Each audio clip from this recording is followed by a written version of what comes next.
Hello, everybody. Thanks for joining back in and staying on the line. We're going to begin, Coach Smart. We're going to go straight to questions. So let's begin with Anthony Dasher and then to Chip Towers. Morning, Coach. I guess I'll come in hot with a quarterback questions. That's all we as reporters seem to be getting as well. As far as JT and Stetson goes, I mean, is JT getting any reps at all of the ones, and kind of how is that working out during warm-ups for this game? Yeah, we don't disclose that information. We just talk about the guys that are doing their job, and all four of those guys have done a tremendous job working with us. Brock's been giving us a great picture down on the scout team end, and JT and Stetson are both really doing a good job of simulating the offense that Monken wants to do. And like I talk about all the time, we're going to play the guy that gives us the best chance to win. And I'm really proud of the way both those guys have practiced. We've done, I guess, 4 or 5 camp type practices and 2 really focused on Michigan type practices. And both guys, Stetson and JT, have been really good in terms of locked in and focused on what we need to focus on. Coach, this is the Orange Bowl in Miami. Typically that's a really festive atmosphere, but it's different, I guess, in a playoff. You dealt with this in the Rose Bowl a few years ago, but what is the balance between enjoying where you are and Warren McClendon was talking about, I've never been to Miami. I'm looking forward to being there. And then, I mean, obviously the games don't get any more important than this. Can you have any fun at all? I think the fun is in the preparation. The fun is in the atmosphere you get to play in. I think when you talk about CFP, it's a tremendous opportunity. I mean, no matter where you play, it wouldn't matter where you're playing to play in the playoffs, you got a grand opportunity. We have a very mature team. We got great leaders. I have full faith and confidence that our guys are going to handle it the right way. They're also going to be down there for, almost a week.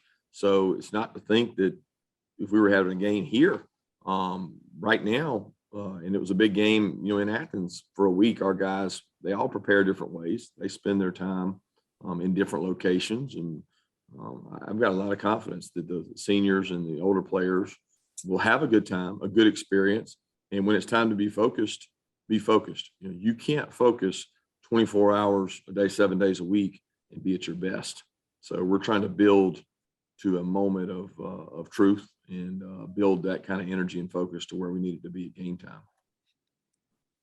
All right, let's go to Jake Rowe, and then we'll go to Seth Emerson. Hey, Kirby, I wanted to ask you about kind of your injury situation. Chris and Jamari were kind of banged up there for the SEC championship game. Wanted to see how they're doing as far as their progression goes. And then have you guys been able to get through practices thus far without anything big happening?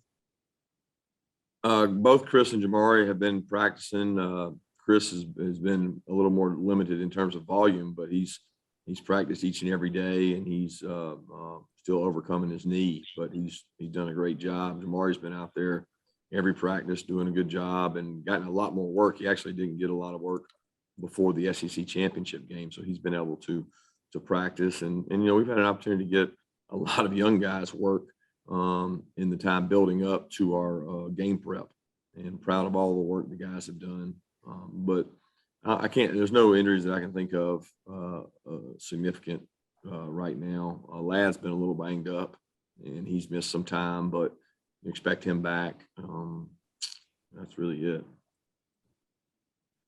Kirby, when you have a game like the defense had in its last game where I guess exposed is a word people are throwing out, is there a balance between reacting to what you saw in that game versus you're about to play an opponent that is probably a different kind of offense that you faced in the last game? The biggest thing is we're always technical with our players, and we're very truthful and honest. And if you sat in our meetings, you would know that a lot of the games that people might say that we dominated or held guys to lower points, we didn't play real well. So we don't do it any different based on the outcome. We do it based on how we execute, how we perform, not just on statistics. And we've kind of talked to our defense about that. We're very technical and honest. What can we do better? How can we improve? And then how do we take away what the opponent does? And Michigan does a tremendous job. They're very multiple. They have a lot of personnel groupings. They're extremely physical, and they're committed to being physical. And they can play in space. They've got really good athletes. And, we know that they've got a tremendous team. Their offense coordinator was at Alabama. He's done a great job. So the challenge is there, and we've worked hard to really work on us fundamentally, self-scout. What have we given up? What have people seen on us? What changes can we make that would be beneficial for us? And that's really been our focus, is how do we get better fundamentally, not about the last game. All right, next two questions to Mark Weiser and then Charles Odom. Hey, Kirby, after the injuries that JT dealt with earlier in the season, are you confident that he can play at the level he did in the last 4 games of last season if called upon? JT's done a tremendous job in all our practices and all our work of being able to be effective and understand what we have to do offensively and making decisions. We get to see him go sometimes against 2 defense, sometimes he gets to go against the 1 defense, depending on what we're working on. And he's done a good job of doing that. Another question about the challenge for your defense against Michigan. They are physical. They also lead the nation with 17 plays over 50 yards. As you have gotten into your game planning, what do you see? How does Michigan create these big plays? And can you talk about the challenge for your defense in that regard?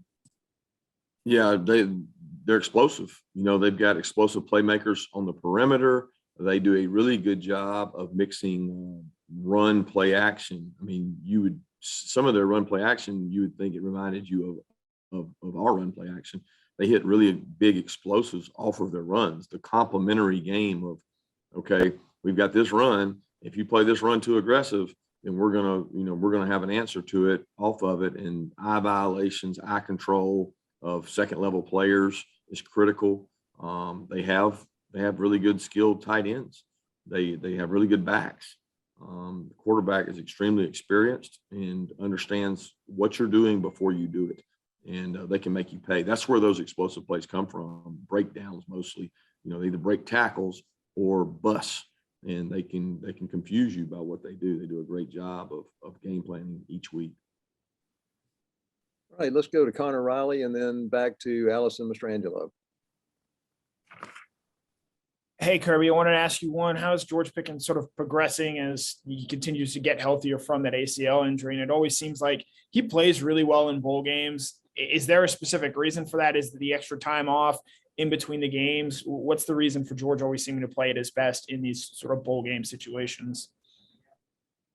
Well, I think the opportunity to throw in the 2 games you're mentioning, people try to take the run away, and when you do that, you sometimes leave yourself one-on-one, and we've had an opportunity for him to make some plays. Going back, I guess you're referencing Baylor and Cincinnati. He had opportunities to make those plays because he was one-on-one in a lot of situations. He's still not 100%. George is working really hard, but we see him every day, and getting to see him every day is he's working back to get that way, but he is not there. Nobody is. There's no person on earth that comes back from an ACL and is back out there running the same speeds and confidence and breaks that you would usually have. And he continues to get better. The biggest part is understanding, all the details and intricacies of the offense, of making sure he knows splits, shifts, motions, IDs. And when you don't do that for that long, I think everybody just assumes it just comes back natural.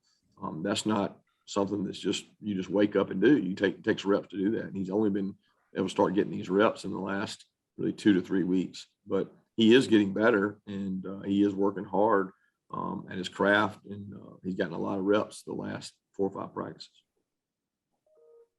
Kirby, what's kind of been the message to your guys when they're going into this playoff scenario where it is one and done, and not being, too high or too low going into this game when you have almost 3 weeks to prepare for it, or if not more?